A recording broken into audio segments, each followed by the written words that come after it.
With all the wars, violence, and religious division happening today, how can we say that Jesus brought peace to earth?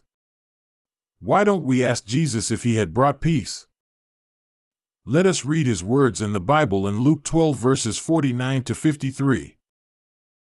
I have come to bring fire on the earth, and how I wish it were already kindled. But I have a baptism to undergo, and what constraint I am under until it is completed. Do you think I came to bring peace on earth? No, I tell you, but division. From now on there will be 5 in one family divided against each other, 3 against 2 and 2 against 3. They will be divided, father against son and son against father, mother against daughter and daughter against mother, mother-in-law against daughter-in-law, and daughter-in-law against mother-in-law. Luke 12, verses 49 to 53.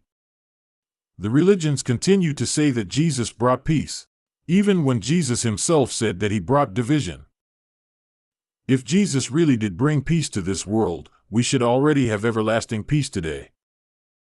Since Jesus said he brought division, the world continues to experience division in terms of conflict, instability, economic woes, and suffering.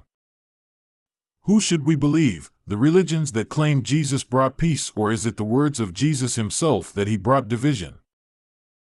Know more by reading the Bible Revelations of the late teacher Evangelista on the website www.thename.ph. This is not to promote a new religion or faith, but only to share God's true teachings about his true name and the real Jesus in the Bible.